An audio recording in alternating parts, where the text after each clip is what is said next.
자, 안녕하세요, 여러분. 이번 시간에도 또 역사 수업 함께 시작해 보겠습니다. 지난번에는 우리 간략하게 일제강점기를 어떻게 배울 것인가에 대해서 여러분들에게 설명을 해드렸었죠. 뭐 대략적인 OT 정도라고 생각하시면 될 것 같습니다. 기억하시면 좋을 것 같아요. 10년도에서 해방 직전 45년까지의 일본이 우리를 어떻게 지배하였고 어떻게 수탈하였고 그것에 대해서 우리는 어떤 저항을 하였는가에 대한 내용들을 구분해서 배운다고 말씀을 드렸죠. 여러분들이 이 시기는요, 조금 더 뭐라고 할까? 시기적으로 구분하기가 좀 좋다고 말씀을 드렸던 것도 기억하시면 좋을 것 같아요. 10년도와 20년도와 30년도 이유가 명확하게 나눈다. 머릿속에는 이 키워드를 빨간색으로 써놓은 키워드를 기억하시면 됩니다. 10년도에는 무단 통치, 20년에는 문화 통치, 30년대에는 민족 말살 통치까지 요 키워드를 가지고 그 시대를 바라보면은 조금 더 아마 이해하기가 편할 거라고 생각이 들어요. 자, 그러면 이제 본격적으로 이번 시간에는 일본인들이 우리를 어떻게 지배하였고 어떻게 수탈하였는가에 대해서 구체적인 내용들을 여러분들과 한번 배워보도록 할게요. 무단 통치 시대는요, 이렇게 좀 생각합시다. 여기서 한번 파란색으로 한번 적어볼게요. 내용 자체는 그러니까 그들이 어떻게 우리 지배했는가에 대한 내용을 먼저 설명해 드릴 거예요. 정치, 그 다음에 경제니까요. 지금은 정치적으로 공포정치라고 생각을 하시면 될 것 같아요. 그러니까 뭐냐면은 억압하고 힘으로 찍어 누른다라는 이야기라고 생각하시면 돼요. 여러분들이 식민지 지배를 한다라는 것은요, 여러 가지 모델이 있어요. 첫 번째로는 영국과 같은 모델이 있을 수가 있어요. 여러분들 영국의 식민지 지배는 이렇게 생각하시면 될 것 같아요. 당시 제국주의 시대에 가장 넓은 영토를 가진 나라가 또 영국이었잖아요. 근데 영국은 식민지 지배를 많이 하다 보니까 뭐가 많이 들까, 여러분들? 돈이죠. 선생님, 식민지 지배를 하면은 돈이 많이 생기는 게 아닌가요? 당연히 돈 많이 벌고 세력을 넓히려고 식민지 지배를 하는 거라고 알고 있는데 오히려 마이너스가 된다니요. 왜냐하면 군비. 이 군비가 많이 든다라고 하는 것은 여러분들 영토가 넓으면 넓을수록 그 지역에 군대를 파견해야 되겠죠. 그 지역에서 그냥 반란이 일어나. 그럼 그것을 진압하기 위해서 뭐가 필요해? 군대가 필요할 거 아니야. 너무 당연한 이야기잖아. 근데 여기에 어떤 사람들이 소비가 되느냐? 젊고 유능한 엘리트들이 거기 가서 일을 해야 되겠지. 자, 그러다 보니 영국 본토 자체에는 어떤 사람들만 남어. 제대로 된 군대 혹은 군대를 지휘할 엘리트들이 남아있지 않게 되고 또 군비는 군비대로 나가게 되는 거야. 이거 너무 힘들어. 이해될까요? 그래서 어떤 방법을 쓰느냐? 일종의 자치권을 유지하게 해주는 거예요. 인도를 예를 들어 볼게요. 야, 인도 우리가 지배하지만 뭐 니네 귀족들 인정해줄게. 너희들 뭐 회사 같은 거 차려. 니네 종교 다 인정해줄게. 이렇게 해요. 대신 경제적인 이득만 좀 취해가는 거예요. 물론 단순하게 그렇게만은 하지 않아요. 인도에는 여러분들 알다시피 여러 개의 종교들이 분포되어 있기도 하죠. 그 종교를 가진 사람들, 그리고 귀족과 계급 간의 갈등을 조장하여서 일종의 민족을 분열시키는 거지. 뭐 친영파 이런 거 만들어내가지고 그 분열된 과정을 통제하면서 이제 어떻게 한다? 식민지 지배를 한다. 경제적인 이득을 취한다라는 게 이제 영국의 방법이고요. 이제 프랑스식 방법이 좀 있어요. 이 프랑스식 방법은 뭐냐면 특히 이제 뭐 알제리 같은 경우라고 여러분들 생각하시면 되겠는데 알제리면은 여러분들 북아프리카 쪽에 있는 지역이에요. 뼛속부터 프랑스인을 만들겠다라고 하는 거예요. 이해될까요? 기독교 정신을 전파하고 그 다음에 프랑스의 여러 가지 정치 체제, 문화 이런 것들을 그냥 그대로 다 이식해버린 거. 다시 말해서 그 나라의 문화를 인정하지 않고 자신들의 문화와 자신들의 역사와 자신들의 권력을 그대로 심어 넣어 버리는 거야. 물론 처음에는 저항이 심할 수도 있는데 그게 차츰 누적되다 보면은 어떻게 될까요, 여러분들? 이 알제리인들도 동화될 수가 있겠죠. 자, 그래서 일본은 선택을 해야 되는 거야. 영국식 방식이냐 프랑스식 방식이냐. 그때 이제 프랑스식 방식을 선택을 합니다. 어, 그러니까 쉽게 말하면 그냥 억압한다라는 거예요. 뿌리를 뜯어버리고 너희들은 미개하고 우리가 선진화되어 있고 그러니까 일본인들 말만 따라서는 이게 있어요. 민도라고 하는 게 있어요. 백성으로 써야 되는 도리. 너희들은 2등 신민이거든. 조선 사람들. 니네는 아직 수준이 안 되니까 우리가 식민지 지배하면서 너희를 동등하게 대해줄게. 대신 니네가 어떻게 돼야 돼? 우리처럼 1등 식민이 되면은 수준이 올라오면은 니네는 아직 개발도 안 됐고 문명화도 안 됐고 우리는 지금 니네를 지배하러 온 게 아니라 문명화를 시켜주러 온 거야 라고 이야기를 하는 거죠. 그게 되면 너희도 우리와 함께 천황폐하와 함께 동등한 지위를 받을 수 있다라고 생각을 하는 게 이 무단 통치의 기본적인 골조라고 생각하시면 될 것 같아요. 여기서 잠깐 뭐 프랑스 이야기를 조금만 하자고 한다면 이 프랑스 참 그렇죠. 여러분 이게 프랑스를 대표하는 말이 똘레랑스, 관용이라고 하는 말이 있어요.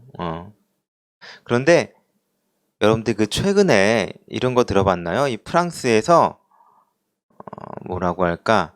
그 무슬림에서 선지자로 무슬림이라고 하면 이슬람교죠. 이슬람교에서 선지자로 모시고 있는 그러니까 쉽게 말하면 예수님들 같은 사람으로 모시고 있는 사람이 무하마드라고 하는 사람이 있지요. 이걸 사람이라고 말하긴 그렇네요. 하여튼 선지자니까 우리가 예수 그리스도처럼 이 무하마드를 조롱하는 프랑스에서 뭐 만화가 좀 있었어요. 근데 그 만화의 내용이 좀 저질스러웠어. 그러니까 무하마드를 예수님 같다고 생각하면 돼. 막 게이처럼 그리고 홀딱 벗고 나체로 그리고 진짜 너무 심하게 조롱하는 만화를 그린 신문사 잡지가 있었어요. 근데 그 신문사 잡지에 대해서 당연히 이슬람 교도들은 어떻게 될까? 분노할 수밖에 없겠지. 근데 프랑스에서는 아니 그런 게 어때서? 신도 조롱할 수 있어야지. 신도 비판할 수 있어야지. 이게 바로 우리가 이야기하는 똘레랑스, 관용이야 라고 프랑스는 이야기를 했습니다. 그런데 이제 이러한 내용을 가지고 이제 프랑스의 한 교사가 수업을 좀 했어요.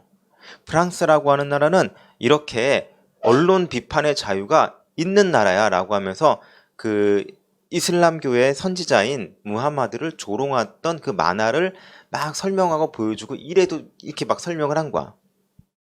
근데 그 소식을 접해들은 뭐 이슬람 극단주의자라고 생각하시면 되겠죠. 그 사람들이 그 중학교 교사를 참수를 해버려서 목을 잘라버렸다라는 거. 되게 잔인한 이야기지. 물론 여기에서 선생님은 뭐라고 할까? 이 이슬람 교도들을 잘했다라고 말하는 게 절대 아니에요. 어떤 순간에든 간에 잔인한 테러와 폭력은 있어서는 안 돼. 그런데 여기서 프랑스의 입장도 사실은 좀 문제가 있다라는 거야. 무슨 말이냐? 그들이 말하는 관용은 자신들에게만 적용이 된다고 할까? 예를 들면은 신을 모독할 수 있는 자유도 있어야 된다라고 이야기하는데 실제로는 어떤 일이 있었냐면 한 개그맨이 있었어요. 프랑스에. 이 프랑스의 한 개그맨이 그 무하마드를 조롱하는 웹툰을 그린 그 만화를 그린 웹툰이란데 죄송해요. 만화로 만평을 그린 그것을 조롱하고 그것은 잘못된 거 아니야. 그것에 대해서 분노하고 비난하는 이슬람 교도들의 마음이 난 이해가 된다라고 약간 풍자를 하는 개그를 했어. 자, 그랬더니 프랑스인들이 어떻게 했을까? 그 개그맨을 사법 처리했습니다. 누구도 비판해도 되고 어떠한 것들에 대해서 관용을 베풀어야 된다라는 게 그들의 이야기인데 웃기죠? 내가 정해놓은 기준이 있는 거지. 나는 너희들의 신을 비판할 수 있지만 너희는 우리의 가치, 우리의 지식의 가치 혹은 우리의 정신을 건드리면은 안 돼. 이게 뭐야? 굉장히 편협한 시각이지? 이거 잠깐 좀 이야기해봤습니다. 자유와 평등과 박애를 이야기하는 프랑스가 그 자유와 평등과 박애는 누구에게만 적용된다? 자신들에게만 적용된다라는 거죠. 하여튼 요 이야기 요새 좀 한참 프랑스에서도 좀 이슈가 되기도 하였고, 그래서 좀 여러분들에게 잠깐 설명을 해봤습니다. 이게 또 식민지 지배와 관련이 있는 거예요. 무슨 말이냐? 그들의 눈에는 뭐가 있어? 자신들이 식민지 지배를 하던 알제리 사람들, 혹은 자신의 식민지 지배를 받던 이슬람 세력들에 대한 혐오와 조롱이 섞여 있는 거지. 이해될까요? 너희들은 우리한테 그러면 안 된다라는 거야. 너희 이슬람 우리가 식민지 지배하던 애들이잖아. 야, 너희 알제리 사람들 우리가 식민지 지배하던 사람들이잖아. 근데 감히 니네가 우리의 정신의 가치를 건드려? 하지만 우리는 너희의 신을 조롱해도 괜찮아. 이게 뭐야? 아주 우스운 이야기죠? 잠깐만 딴 얘기 해봤습니다. 어쨌건 다시 돌아와서 이제 무단통치, 이제 그 프랑스식의 그 점령하는 방법을 일본이 또 차용하기도 했다라는 거 좀 말씀드리면서 이야기를 했는데, 다시 돌아와서 이 무단통치 이야기 조금만 해보도록 하겠습니다. 이 무단통치를 하기 위해서 제일 먼저 실시했던 게 바로 뭐냐면, 자, 여러분들 죄송합니다. 제가 또 실수로 마이크를 꺼버리는 바람에 이번에 또 소리가 녹화가 안 됐어요. 다시 해볼게요. 편집점이 갑자기 조금 뭔가 이상했죠. 자, 다시 한번 이 어쨌든 이 조선총독부라고 하는 것을 처음에 만들어요. 이 조선총독부는 뭐 하냐면은, 조선을 지배하는 일종의 행정기관이라고 생각하시면 될 것 같아요. 일대 총감은 데라우치 마사다케라고 하는 인물이고요. 원래 이 사람은, 혹시 여러분들 이토 히로부미 기억나시죠? 통감이었던, 그 2대 통감을 맡았던, 데라우치 마사다케, 원래 군인 출신이었습니다. 이 조선총독부의 힘은요, 어마무시하게 세요. 여러분들이 알기로는 일본에서 제일 힘이 센 사람이 누구로 알고 있어요? 천황으로 알 수 있겠지만 사실은 천황보다 더 많은 권한을 가지고 있는 사람은 사실은 총리예요. 여러분들 지금도 일본은 의원내각제 총리가 다스리고 있는 나라지, 정책을 운영하는 사람이죠. 마찬가지예요. 그 당시에도 이제 이 총리 같은 사람이 있었는데 거의 이 사람과 동등할 정도의 권한을 가진 게 조선 총독부의 총독이었습니다. 독립적이었어요. 군사, 행정, 외교 모든 권한을 가지고 있는 조선에 실제로 거의 왕과 같은 역할을 했죠. 참고 삼아서 이 조선 총독부 같은 경우는 여기 그림을 선생님이 그려놨었죠. 이거 아까 얘기하다가 그냥 음성이 날아가는 바람에 다시 설명할게요. 이게 경복궁이면요, 여기 가운데 근정전이 있을 거예요. 그 다음에 여기 제일 처음 들어가는 문이 광화문이죠. 바로 이 광화문을 헐어버리고 여기 앞에다가 조선 총독부를 세워버려요. 왜 여기에다가 조선 총독부를 세워놨을까요? 우리는 이제 목조 건물이고 얘네들은 이제 콘크리트 건물을 세운 거거든. 물론 목조 건물과 콘크리트 건물 중 어느 게 더 낫다라고 할 수는 없지만 그 당시에는 콘크리트로 높은 몇 층짜리의 건물을 세웠다라고 하는 근대화 또는 발전의 상징적인 모습이었을 거예요. 그것을 떡하니 어디 앞에다가 경복궁의 앞문을 헐어버리고 정각을 헐어버리고 딱 세워버린 거야. 어때? 약간 좀 뒤에 있는 근정전이나 조선의 궁전들이 위축되어 보일 수밖에 없겠지. 또 정확하게 비교가 되겠지. 이러한 것들을 노렸던 거예요. 참고 삼아서 이 조선 총독부는요, 언제까지 이렇게 남아있었게 됐냐면, 그 YS 정권 때까지 남아있긴 했어요. 김영삼 대통령. 이 김영삼 대통령이 나중에 이것을 그냥, 다 폭파시켜버리거든요. 폭탄 설치해가지고. 당시 에피소드 조금만 말씀드리자고 한다면, 일본인들이 이거 우리가 가져간다. 해체해서 우리가 다 가져가고 비용도 될 테니 그냥 냅둬라 라고 했는데, 그런 게 어딨어? 라고 하면서 YS가 뻥 하니 폭파시켜버립니다. 그때가 아마 거의 YS, 그러니까 김영삼 대통령의 지지율이 엄청 높았을 때.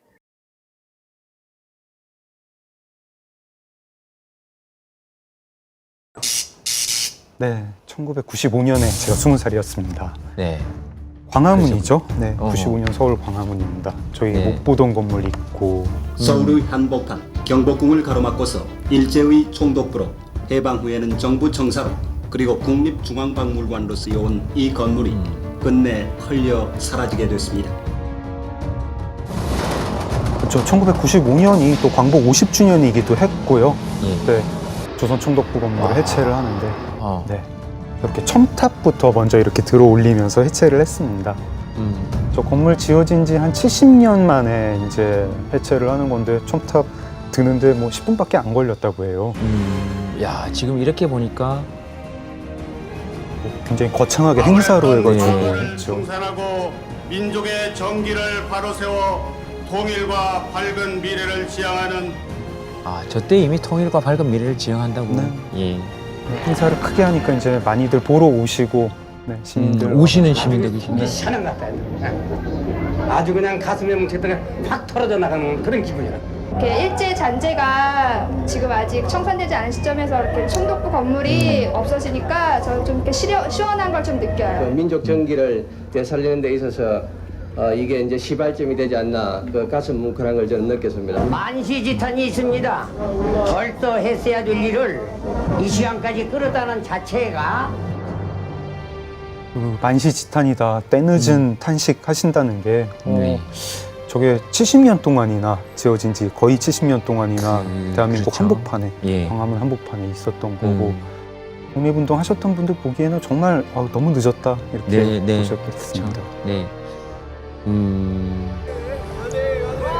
저 첨탑을 저렇게 앞에 전시를 했었다고 해요.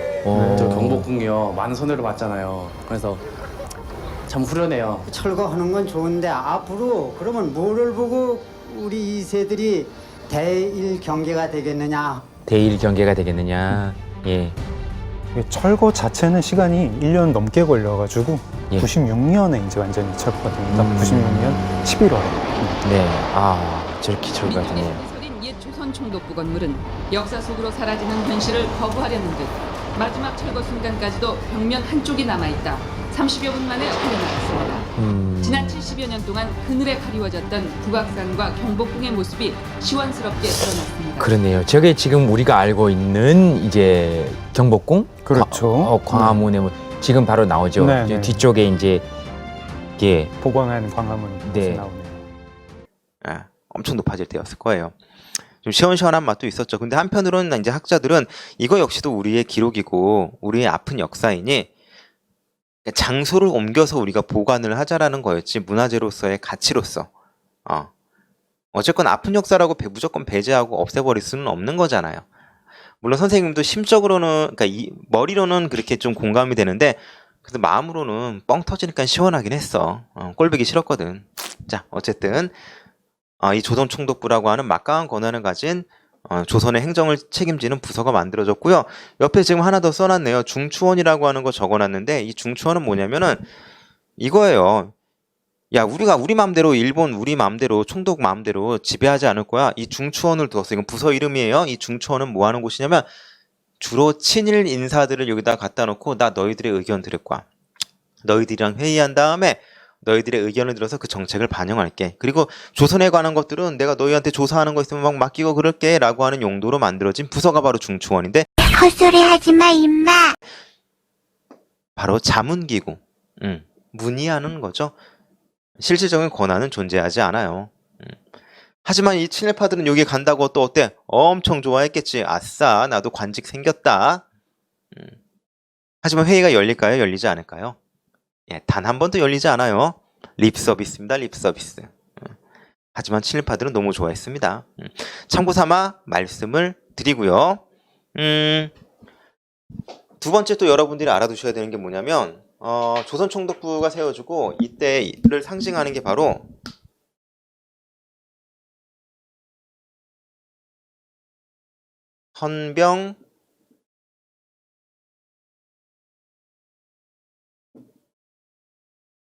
헌병경찰제도예요. 헌병경찰 통치. 통치라고 적자. 통치까지. 헌병경찰 통치. 자, 여러분들 우리는 지금 누가 우리의 뭐라고 할까? 우리 주변에 뭐 범죄자를 잡아들이거나 이런 사람들이 누가 있어요? 경찰이 있죠? 경찰관이 하죠. 군인이 잡지는 않죠. 근데 여기 봐봐. 헌병은 뭐 하는 사람들이에요? 군인 잡는 경찰, 군인 경찰 생각하시면 돼요. 여러분들이 나중에 이제 5년 뒤에 어디 갈 것 같아요? 남학생들 군대 가겠죠? 맞습니다. 잘 다녀오시고요. 자, 어쨌든 그 군인이 되면 제일 무서운 게 바로 뭘까요? 이 헌병이에요. 왜? 내가 잘못하면은 너 잡아가는 사람이 바로 이 헌병이란 말이야. 근데 이 헌병들이 뭘 대신한다? 경찰을 대신한다. 쉽게 이야기해서 군인이 뭘 한다? 조선의 여러 행정권들을 장악하고 통치한다라고 생각하시면 될 것 같아요. 좀 무섭지 않을까? 여러분들 만약에 경찰들이 막 옆에 총만 봐도 몽둥이만 봐도 막 좀 무섭고 그런데 야 군인들이 내려와가지고 총칼 들고 막 저벅저벅 기마병 타고 돌아다니고 있으면 분위기가 어떨까? 굉장히 무시무시하겠죠. 억압적이겠지. 공포 분위기를 조성을 한다라는 거죠. 자, 어떠한 권한들이 있었는지 한번 볼게요. 이 헌병경찰은 먼저 즉결 처분권이 있었습니다. 즉결 처분권이라고 하는 건 뭐냐면 여러분들이 범죄를 저질렀어요. 그러면 경찰이 잡아다가 여러분들 바로 막 너 몇 년이야? 너 몇 년 살아야 돼? 감옥 보내고 그래요? 구치소는 갈 수가 있겠죠. 하지만 여러분들은 범죄를 저질렀으면 뭘 받아야 돼? 그렇죠. 재판을 받아야 되죠.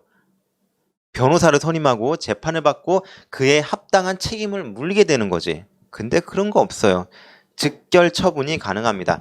6개월인가 3개월 이하의 잘못을 저지른 자에게는 누가? 경찰들이 직접적으로 처벌할 수가 있다라는 거야. 이거 아주 무서운 거지. 그냥 여러분들이 지나가다가 예를 들어 노상방뇨했어. 그냥 빠따 때려도 되는 거야. 선생님 어떻게 군인이 빠따를 때려요? 빠따를 때릴 수가 있습니다. 바로 뭐가 포함되어 있으냐? 이 직결 처분권에는 태형,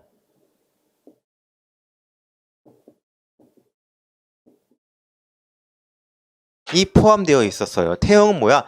때리는 거야. 때리는 거. 볼기치는 거 있죠. 그러니까 일종의 경범죄에 가까운 뭐 그러한 범죄들은 그냥 군인들이 잡아다가 두들겨 팰 수 있는 거 언제든지. 야, 이게 선생님 근데 뭐 경범죄면 된다며요. 이거 뭐 그러면 다 해당되는 것도 아니겠네요. 아니죠. 이때 잡힌 사람들이 뭐 어떤 경우가 있는지 말씀을 드려볼게요. 우통을 벗은 사람, 뭐 욕짓거리를 한 사람, 술을 많이 마신 사람, 불손한 말을 한 사람, 집회에 모인 사람. 자, 지금 선생님이 일일이 열거하고 있는데 이게 전부 다 일상적인 내용들이지.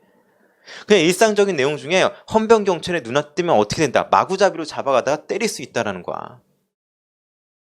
근데 특히 이 태형령은 누구에게만 적용되느냐? 조선 사람에게만 적용이 되는 거야. 이해될까요? 이게 얼마나 야만적이야. 혹시 이런 말 들어봤는지 모르겠습니다. 옛 어르신들이 이런 말 하는 사람도 있어. 아유, 조선 놈들은 역시 맞아야 말을 들어. 이건 너무 아프면서도 무식하면서도 화가 나는 말이기도 해요. 얘들아, 맞으면 조선 사람이고 일본 사람이고 미국 사람이고 다 말 들을걸? 그렇게 두들겨 패면? 그치? 근데 어떻게 돼? 조선 사람들만 맨날 두들겨 패니까 움츠러들고 위축되고 공포에 질리고 말을 따를 수밖에 없겠지. 거봐. 조선 놈들은 역시 맞아야 말을. 시대적 아픔이 담겨져 있는 이야기를 그냥 아무렇지도 않게 뱉어버리는 사람들이 있죠. 우리 스스로를 비하하면서. 그런 말은 좀 쓰지 않았으면 좋겠는데 선생님은 개인적으로 생각을 합니다. 자, 어쨌든 그렇게 알아두시고요. 참고 삼아서 이 태형령은 일본인에게 적용되지 않더라 라는 거 알아두시면 될 것 같고요. 그 다음에 뭐가 많이 없어요. 지금 우리 정치만 하고 있는 겁니다. 언론, 출판,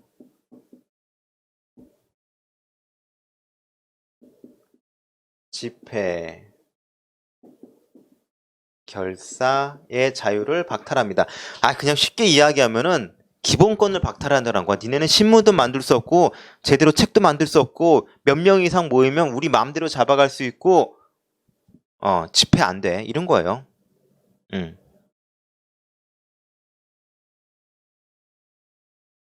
자, 그래서 나중에 바로 요 헌병 경찰 통치, 요 집회 결사의 자유를 박탈하는 요거 가지고 이제 신민회가 이제 어떻게 된다? 무너지게 될 거예요.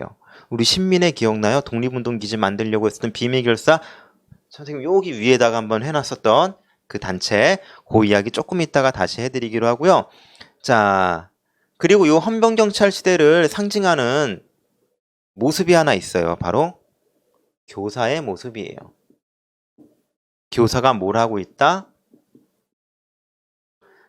칼을 차고 있는 교사다 라고 알아두시면 될 것 같아요. 여러분들은 이 당시 학교가, 일본인들이 학교를 많이 세웠을까요? 적게 세웠을까요? 일본인들이 꽤나 많이 세워줘요. 근데 어떤 학교를 세우느냐? 국민학교, 그 당시에는 국민학교예요. 우리 이제 초등학교로 이름이 바뀌었는데 예전까지 우리 그 일제 잔재로 국민이라고 하는 말을 썼어요. 이제 국민이 가지고 있는 의미와 인민이라고 하는 의미가 어떤 차이가 있는지 나중에 한번 좀 설명해 드려 보도록 할게요. 인민이라고 하는 말 자체를 지금 북한에서 쓰다 보니까 그 인민이 뭔가 좀 나쁜 말처럼 쏘이는데 해방 직후에 인민이라고 하는 말을 북한이 먼저 선점하는 바람에 우리가 국민이라고 하는 말을 쓰게 됐거든요. 그에 대해서 굉장히 아쉬워하는 학자들도 많이 있었어요. 요 이야기는 나중에 해드리기로 하고요. 어쨌든 초등학교를 굉장히 많이 세워요. 대신 중학교, 고등학교, 대학교 같은 경우는 어떻게 할까? 안 세워. 있어도 미미해요. 왜 그럴까요? 내가 적당히 부릴 수 있을 정도의 지식만 가지고 있는 애들을 양성하겠다라는 거야. 그 교육 안에서 뭘 가르치느냐? 국어를 가르쳐요. 근데 국어가 뭐야? 일본어예요. 조선어 과목이 있습니다. 대신 그 조선어 과목을 배울 때는 어떤 과목을 배워야 되느냐? 천황폐하를 막 신봉하는 그런 내용을 쫙 배워야 되는 거야. 그런 교육이 있었던 시대예요. 근데 다시 말해서 초등교육만 시켜놓고 일자라는 노동자를 만들고 싶었던 거야. 이해될까요? 그 교사들이 어떨까? 초등학교 제복을 입고 칼을 찬 교사가 딱 들어오는 거야. 근데 여러분 생각해봐. 여러분 초등학교 때 뭐 했어? 엄마가 옷 입혀주고 이렇게 딱 챙겨주고 그냥 쫄래쫄래 와서 뭐 알아 그냥 콧물 질질 흘리고 뭐 배웠어 선생님하고 막 오줌 누러 가려면 소변 본다고 막 소리 지르고 막 뛰어다니고 그런 코찔찔이 아니었어? 코나 훌쩍훌쩍거리고. 불과 5년 전의 이야기죠 여러분들도. 그런 코찔찔이 앞에 교사가 어떻게 돼? 쓱 들어서 칼을 차고 교실에 들어와. 여러분들 만약에 다음에 오프라인 수업할 때 선생님이 들어와서 여러분들 앞에다 몽둥이로 딱 들어놓고 몽둥이로 땅땅 치면서 수업을 하는 거야. 땅 치고. 너 이새 까불어 하면서 막 몽둥이 막 이렇게 협박하고. 이거 얼마나 무서워. 근데 몽둥이가 아니라 얘들아 뭐야? 칼이야 칼. 초등학생한테 이 새끼 이게 떠들었어 하면서 딱 배진 않겠지. 근데 딱 들이대면 어때? 초등학생 입장에서 와 이거 오줌 지르지 않을까? 섬뜩하지 않을까? 바로 여기 사진을 한번 선생님 여기다 이렇게 띄워드려 보도록 할게요. 이 사진이 바로 이 시대를 상징하는 대표적인 모습이에요. 칼을 찬 교사. 자, 어떤 분위기인지 대충 알까요? 헌병 경찰 통치 시기가 어떤 의미인지 이해가 좀 될까요? 자, 이때 참고 삼아서 요런 집회 결사의 자유, 그다음 헌병 경찰 통치에 의해서 어떤 조직이 우리가 사라지게 되느냐? 신민회가 사라지게 됩니다. 이게 바로 언제냐면 1911년이에요. 105인 사건이라고 하는 게 있어요. 요 과정 중에 105인 사건이라고 하는 게 일어나서 비밀결사 조직이었던 신민회가 사라지게 됩니다. 이거 진짜 외국 언론에서도 이게 되게 우스웠던 사건이에요. 속된 말로 105인의 좀 더 쉽게 이야기하면 105인의 사람들을 무자비하게 잡아가서 고문한 다음에 사건을 조작해서 너희 나쁜 놈이야 라고 만든 다음에 이 신민회라고 하는 조직을 잡아내서 무너뜨린 거예요. 세계 모든 언론, 그러니까 뭐 우리나라에 들어오는 외국 기자들이 있겠지. 그 언론들도 다 비웃음 당했습니다. 조작된 사건. 어떤 일이 있었냐면은 여러분 안명근이라고 하는 사람이 있어요. 이 안명근이라고 하는 사람이 누구냐면은 안중근 의사 있죠? 이 안중근 의사의 잠깐만 사촌 동생이었나 동생 하여튼 그랬어요. 하여튼 이 안명근이라고 하는 사람이 데라우치 마사다케를 이제 암살하려고 하는 계획을 세웠어. 근데 이제 프랑스 그때 이제 신부 천주교 신자였거든요. 그래서 고해성사를 했어. 내가 하나님을 믿는데 사람을 죽일 수밖에 없게 되었다. 그래서 총독을 죽일 수밖에 없게 되었다라고 고해성사를 해요. 근데 우리 여기서 성당 다니시는 분은 알겠지만 이 고해성사를 할 때 그 모든 죄에 대해서 고백하는 신자의 비밀을 어떻게 해줘야 돼? 보호해줘야 되겠지? 근데 이 신부가 이거 좀 심한 것 같은데 이거 어떡하지? 라고 하면서 이 빌렘 신부라고 하는 사람인데 자기보다 상위에 있는 주교인 미델 주교라고 하는 사람한테 미델 주교가 이것을 데라우치 마사다케에 알려줘요. 이러면서 안명근을 잡아다가 고문하기 시작하겠죠. 그런데 이때 잡아갈 때 몇 명을 잡아가느냐? 한 600여 명을 잡아가요. 이 일본인들이 헌병경찰 하는 애들이 요거 신민회라고 하는 조직이 있는 것 같은데 비밀결사 조직인 것 같은데 잡히지 않을까 어떻게 할까? 안명근과 관련된 모든 사람들을 잡아오는 거예요. 안명근이 지나가던 길, 안명근이 약을 사 먹었던 곳, 안명근과 인사했던 사람 해서 총 600여 명을 한꺼번에 잡아다가 고문해가지고 그냥 다 이야기를 합니다. 잘못됐다. 얘네 다 암살하려고 했던 나쁜 놈들이다 라고 하는데 실제로 그 부분에 이 대부분의 내용들은 어때? 고문에 의해서 증언을 한 거지. 고문에 의한 자백은 여러분들 실효성이 있을까 없을까? 없어요. 전부 다 뭐야? 무죄야. 근데 그런 것들을 막 밝히니까 무죄 막 나왔지. 근데 어쨌든 이 과정 중에 이제 신민회의 사람들도 많이 잡히게 되고 이때 우수수 와야 되게 됩니다. 물론 이 사실로 이 이야기가 이제 세계 여러 언론에 알려지면서 이 일본도 망신살이로 좀 독특하게 하죠. 하여튼 이 백오인 사건으로 인해서 신민회라고 하는 조직이 이때 해산되게 되었다. 그래서 이제 국내에는 이런 조직이 살아남기가 사실은 쉽지가 않았어요. 이 정도만 여러분들에게 말씀드리도록 하겠습니다. 자, 그럼 이번 시간에 여러분들 일본이 우리를 어떻게 다스렸는가, 지배하였는가에 대해서 이야기했죠. 그럼 다음 시간에는 우리를 어떻게 수탈하였는가, 경제적으로 어떻게 수탈하였는가에 대해서 여러분들에게 설명해 드려 보도록 하겠습니다. 자, 오늘도 수업 잘 들어주셔서 너무 감사합니다. 우리 다음에 또 보도록 하겠습니다. 자, 그럼 안녕. 우리 복습 좀 잘해 주시고요. 안녕.